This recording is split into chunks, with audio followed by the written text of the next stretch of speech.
going to be analyzing, or should I say reaction. Hello guys, welcome back. Today I'm going to be analyzing our May's letter to her dear friends. Stay tuned, sit tight, grab your popcorn and let's roll together. Let's talk about this together. Let's discuss about this. Okay guys, so as we go, yeah, dropping your comment in the comment section for us to know your mind. What is your take on this particular topic that we are talking about today, May and Yul Edochie? Without wasting much of your time, guys, let's dive right into today's video.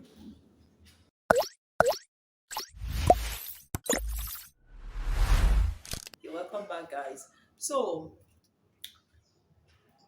if you see me looking down, I'm actually looking at the phone. Of course, you can see the phone right here with me. So, I'm going to be reading the letter out. Let us analyze this letter together. Okay, let's analyze the letter together because this letter has really been causing so many commotion on social media. Some people saying that actually in this letter she has said nothing. Some people say she has said something, and some, so many thoughts, so many different opinions there and here. So, guys, let's read and analyze this letter she wrote to her dear friends. Now, we are going to be taking it gently, small, okay? We'll be reading it. Once we read maybe one line, two lines, then we analyze it, okay? She wrote, the ability to accept or tolerate challenges and problems in life is a virtue and should not be what misconstrued. There is no point making an already bad situation worse. Hence, the need to remain calm is what crucial.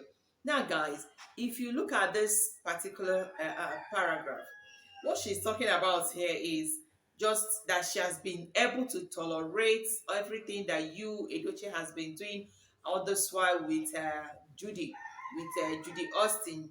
So that she has been able to tolerate all the nonsense, all the blah blah blah, social media drama, whatever that the husband has been coming online to say, which she has not even said much about this whole marital crisis that they are having. So see, and she said there is no point making already bad situation worse. Hence, the need to remain calm is crucial.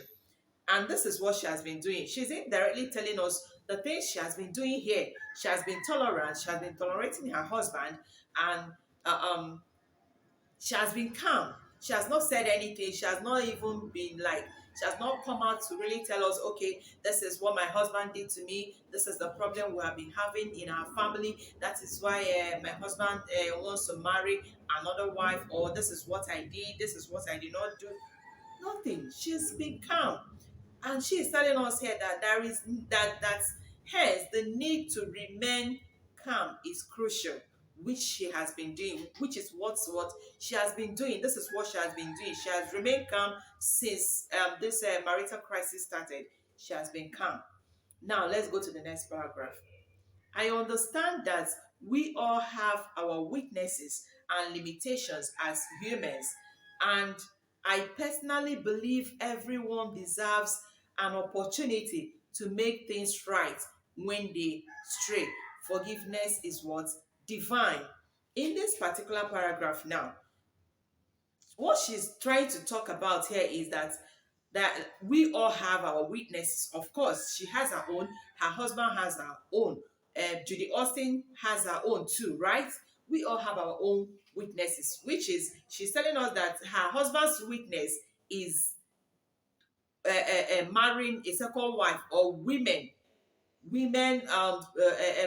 getting close to women or sleeping with women is her husband's fault. That is what she's trying to tell us here, that is her husband's weakness. I personally believe everyone deserves an opportunity to make things right.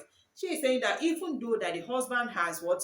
Stray, even though he has done what he's not supposed to do as a married man, that she's giving him an opportunity for him to correct the wrong which he has done, all the wrong things that he has been doing to her, or that he has done to her since ever this the marital crisis started. That is what she's talking about in this paragraph that forgiveness is what? Divine. That is, if only the husband can come out and say, I am sorry. If only the husband can be remorseful of what he has done and come back to her and say sorry, she's going to forgive. That is what she's telling us here. The next paragraph. Beyond all unnecessary facades, polygamy is a life choice and no one should be compelled to accept it. Do you get that? Polygamy is a choice. Of course, what she said is right. It's a choice. And for her, she said it is a choice. Her husband has made his decision to have a second wife or another wife, according to the movie they acted of recent. You guys know about the movie Another Wife. So it's the husband's choice. He has made his choice of taking a second wife, but not her choice. Do you get? So that her husband has every right. Like, it's his choice to to get married to a second wife, or to bring in a second wife, or to, that is his what choice. Of course, we all have our own choices. We make our choices. We don't allow any other person to make our choice. Except if you're a couple, if you guys are married, you take decisions together. You need to consult your wife or your husband before you take some certain decisions, because you both are two in that marriage. Now, it's not just one person running the whole show. Do you get it, guys? Now let's go to the next line. It is something I think all parties involved should embrace willingly, and it's okay for anyone who chooses it. Some religions, traditions allow polygamy, and I have nothing against it. However, I am absolutely certain that I will not be numbered as a wife or be cajoled to accept a practice that does not align with my faith and family values. Okay, so is what she's talking about here is very clear, like crystal clear here, that she has not made that choice to be called or to have another woman as her colleague, how do they call it, co-wife. But the husband has made his choice of getting married to a second wife. Do you get? Now, she said she's not even against him making such choice, but like, it should have been a decision they will sit together, talk about it. You tell your wife, oh, I want to go and get married to another woman. I want to inform you before I start going. This is the person. That is what she's talking about. Like, they should have discussed it. They should have talked about it for her to make her own decision. Maybe if Yul Edochie had called the wife down, that is our Queen May, Yul Edochie. If Yul Edochie had called her, sit her down and said, my wife, sit down. I want to get married to a second wife. Then they talk about it. She will not ask him, okay, you want to get married to a second wife. It's your choice. She's not going to force down her own choice of not, I don't want another wife into the family, down to her husband's throat. It is left for her husband. If she should give him some instances and tell him, getting a second wife, this is what is involved, this is how the family will be, this is how the family will look like. If the man says it's okay, he wants to still go down with it, then he can go ahead. Then she can now make her own choice if she wants to stay or to leave. That is what she's talking about in this paragraph. It should be discussed before. You don't just force your own choice down to someone else's throat. You don't force it down to your wife's throat without discussing it. Then all of a sudden, boom, you just want her to accept a co-wife. You just want her to embrace it. No, that is not how it's supposed to be. That is not marriage. It is not marriage. In marriage, the issue is supposed to be discussed. You're supposed to tell your wife, sit her down and say, oh, my wife, there is a need for me to get a second wife. You tell her what her fault is. Tell her, oh, even though you've been doing well or you're not doing well, I just need a second wife. And then she'll make her decision and say, okay, we need to divorce. We need to go to court and do this one, dissolve the marriage. How are we going to place our children? How are we going to take care of our children? How is their school fees going to be paid?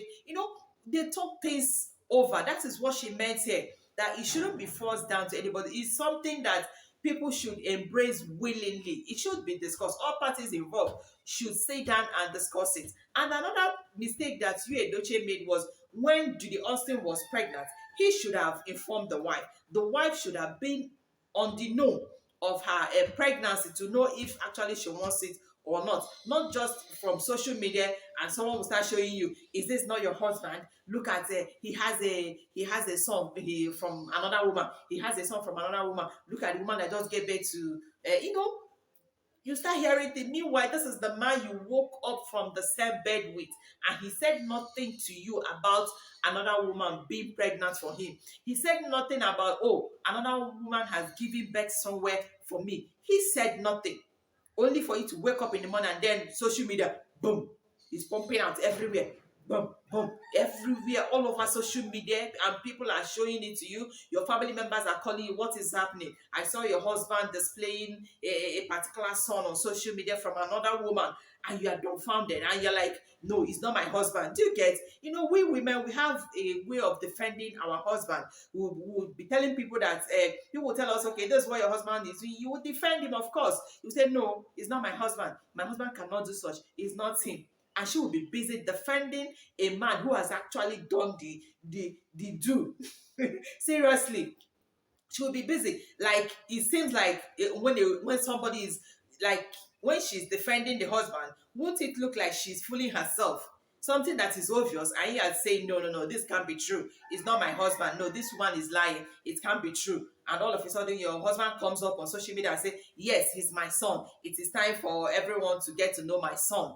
Hey, where are you from? What sort of a man can do that kind of a thing to his wife, to your lovely wedded wife, to your beautiful woman, gorgeous queen, ever looking sumptuous woman? Yeah? How can you do such to her? How can you do such a thing to her, Yul Edochie? It is very, very unfair.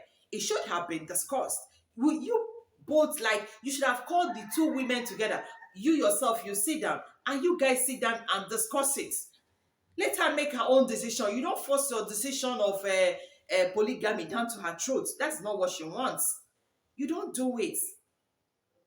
What people are into is called what? Marriage. Things are meant to be discussed together. Things are meant to be solved together. You sit down with your wife. You sit down with your husband and discuss things over. You don't just come in and as they are coming back, you bring in another woman and just tell a woman, Tara, as in, if you were in her shoes, how would you feel?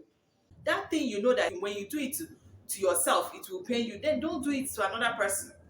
Okay? That is how life is. Anything that you know that will pain you, don't do it to another person. Now, guys, let's continue. Next paragraph. God blessed me with a happy, peaceful, and lovely family in a beautiful and jointly built mansion that started from nothing or little humble beginnings. Wow. Can you see? What more could I have been asking for? I had a stable and loving home prior to the unprecedented events regarding my marriage. Can you imagine?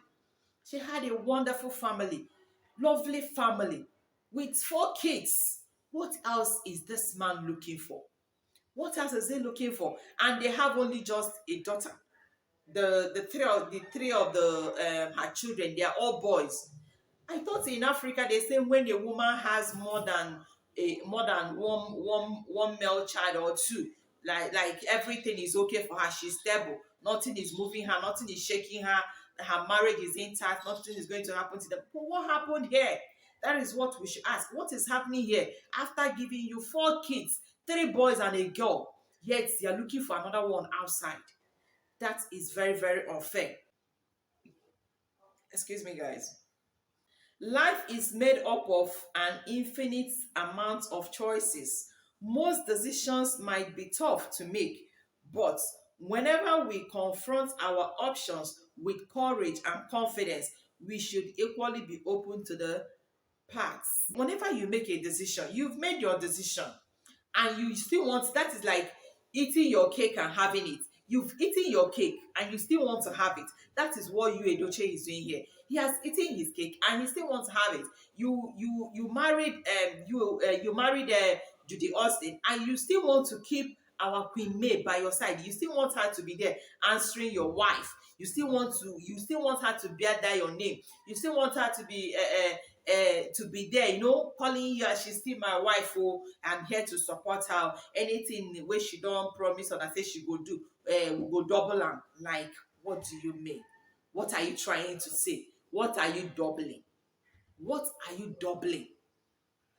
You should face the consequences of your action and stop being confused. For me, he is totally confused here. Stop being confused, and there's no how you want to have two women, two gorgeous ladies all by your side. You want this person, our queen May, to accept it. Something that you did not discuss with her, something that you did not sit down and ask her how she will feel about it. If what